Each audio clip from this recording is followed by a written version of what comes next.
What is going on, Notre Dame fans? Obviously, you can tell where we are. I'm Tyler Horka. That's Jack Sobel. We are with blueandgold.com. Blue and Gold Illustrated at Notre Dame Stadium, where the Fighting Irish just lost to the Ohio State Buckeyes in what I can only describe as a heartbreaker, a stunner. It's not like you're seriously surprised that Ohio State won that game, obviously. They're the number 6 team in the country. Talented players galore, and you could tell, and even in a low-scoring football game like tonight's, but it's the circumstances, Jack. Notre Dame claws back from a 10-0 deficit to take a 14-10 lead in the fourth quarter, and then they get the ball back, and as Sam Hartman said in his post-game press conference, had a chance to run the clock out. All you need is a couple first downs. I think there was a play where Hartman took a 5-yard sack, which is the right play. You don't want to throw it away, make Ohio State burn a timeout, keep the clock rolling type of deal. But that sets you back. It sets you behind the chains. Ohio State gets the ball back with 1 minute and 26 seconds. They need 1 minute and 25 seconds to go 65 yards and score a 1-yard touchdown on what was the last play from scrimmage, a 1-yard touchdown rush, obviously. Jack, let's start right there. There were only 10 football players on the field for the Notre Dame Fighting Irish on that play. No, and that's honestly, if you're a Notre Dame fan, nothing short of unacceptable. Like what Marcus Freeman told us after the game makes sense. Like they were trying to sub in a fourth defensive lineman, get their goal line package in. He didn't say, and no one is going to say because no one wants to throw someone under the bus, which defensive lineman was supposed to be. But by the time they realized that they had to get another defensive lineman on the field, it was too late, and they pulled him back off and didn't want to get an offsides penalty.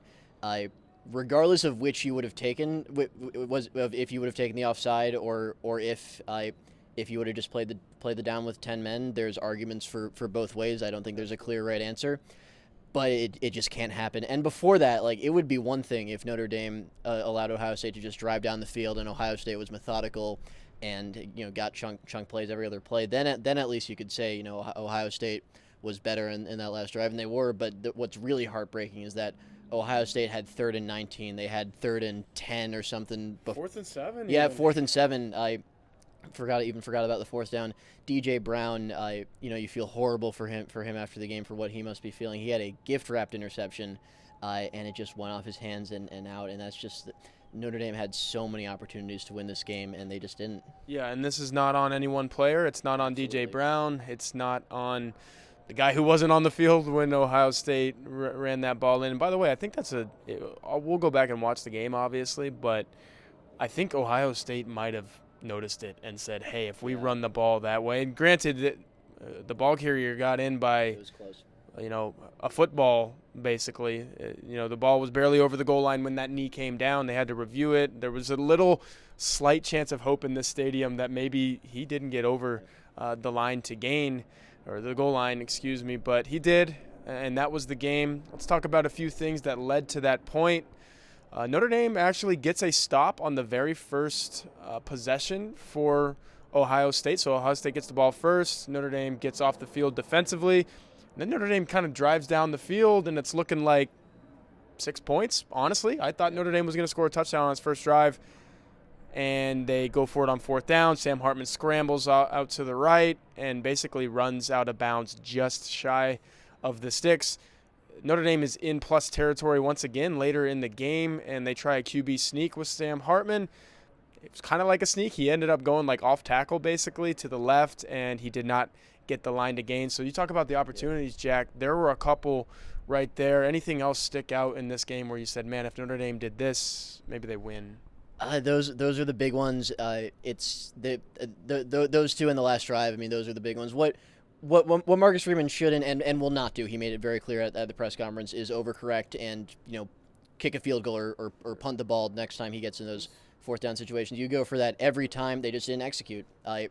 And I think we shouldn't be remiss to mention that, like, while Freeman's correct that Notre Dame had opportunities, Ohio State had opportunities too. Ohio State, they did not play their best game either.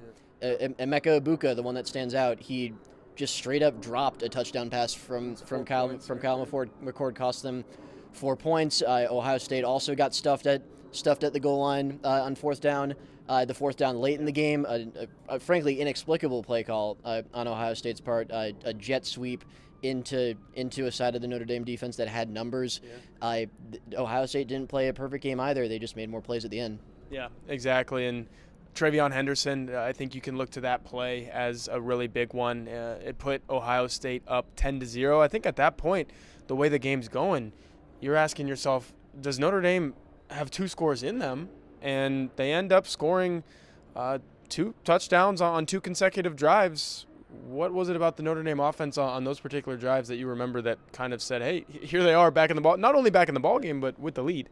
No, I mean, they just finished drives. I think I'll have to go back to the film to check, but I believe my impression was Ohio State's game plan was don't let anything buy you over the top. They felt confident that they could stop Notre Dame if Notre Dame had to be slow and methodical down the field.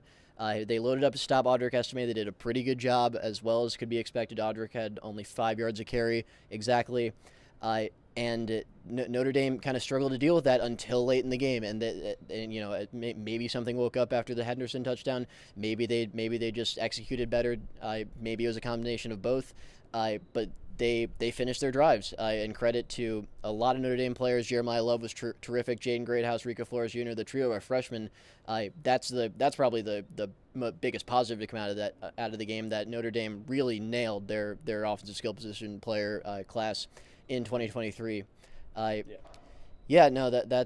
a positive you can take out of it. The one other thing I'll say is we really have to give credit to Kyle McCord for that last drive. No, the drive, yeah. Yeah, Kyle McCord didn't play a perfect game. I don't think he played a bad game, but in that last drive, he was a gamer, and he won that game for Ohio State. Yeah, Notre Dame came after him early in that drive, and they were getting some blitz pressure on him, and he was throwing some balls behind receivers and a couple batted balls, and he just said, you know what? If they're going to give me 4 downs, I'm going to use all 4 downs. Like I said, he converted 4th and 7 right at the sticks. I think it might have been Abuka, who ends up being the leading receiver for Ohio State in this game again, just like last year. So, again, like I said at the very top, Ohio State has really good players. And for Notre Dame, again, to hold them, I mean, even fewer points than last year's 21-10 loss. It's a 17-14 loss. So you're kicking yourself if you're Notre Dame. And I think another thing, we can't talk enough about Sam Hartman on this YouTube channel. Obviously can't write about him enough. I think you kind of saw what it looks like when a quarterback, even of his caliber, plays a team of the caliber of Ohio State. It's just a little bit different. Not that he had a terribly bad game. Didn't throw an interception again, so he's still INT list for the year, but there were just some instances where you could tell, like, okay, yeah, this is a better secondary that he's going against. I thought the Notre Dame pass protection was actually really good. He had a lot of time to throw, and there were just some instances where you're like, okay, Hartman's got all day, but the play just didn't work out in Notre Dame's favor, and I think that's Notre Dame going up against a better team. Yeah, I mean, like I said, I really think Ohio State was focused on limiting Sam Hartman, throwing over the top. Hartman finished with only 7 yards per attempt. Completion percentage, 17-25, I believe. That's not bad. Right. And I don't think he made too many, if any, major mistakes. No. He didn't put the ball in harm's way that I can remember. He was taking what the defense was giving him, but the issue for Notre Dame is that to score a lot of points, they needed some of those balls over the top, and Ohio State just didn't let them have it. Yeah, and Audric Estime actually does not get to that 50% of the carry threshold that is kind of accustomed for. How many rushes did he have, Jack? Audric had 14 rushes. The other 4 backs combined for, I forget the exact total, but it was more than that, and it wasn't all that close either. Yeah. But it really indicates that, like we saw on the other side of the ball, Notre Dame really didn't rotate at all on defense. They kept their starters in for most of the game, but they really continued with that 5-headed monster at running back, and I thought that was interesting from the game. One of the things about that is it feels like in a game like this, when you have one of the best running backs in the country, 14 carries isn't enough. But then, again, on the first of those 2 consecutive touchdown drives for Notre Dame, I don't think Audric Estime saw the field. It was a lot of Jabron Payne, probably some Jeremiah Love in there, if I remember. Maybe even some Jadarian Price. It was the 3 of them, and Estime was in a little bit on the second touchdown drive, but it was a lot of Jeremiah Love on that one. So, yeah. So yeah, it's just interesting. Notre Dame has players on that front, obviously, but it feels like Estime maybe. And he had a weird night too. It was feast or famine kind of night for Estime. There was a lot of times where he was too hesitant in the backfield and got swallowed up by the line of scrimmage. But then he also had 22-yard run. I think he had maybe another rush that went for double digits, for first down yardage. So weird game. It seems like the last two times that these two teams have played, the last two seasons, weird outcome. But this one, last year was you only score 10 points, you're not going to win that ball game. Notre Dame had the lead in the final 2 minutes of this one, even though it was so low scoring. So like I said at the very beginning, heartbreak, stunning. Anything else to just add? Last words, Jack. Yeah, last word is Notre Dame can't let this snowball. I mean, they lost. Obviously, heartbreaking finish aside, they lost to a really good team by 3 points. Notre Dame is still very much alive in the college football playoff chase. They need to win out now, but they're still very much alive, and that starts with beating Duke next week.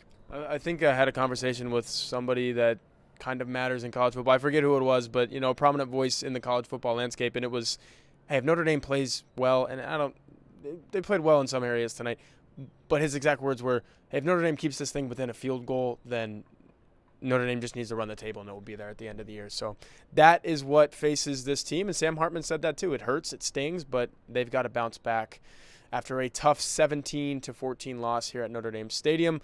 As Jack said, Notre Dame plays Duke next week. We will have a similar recap after that game, and we will see you guys then.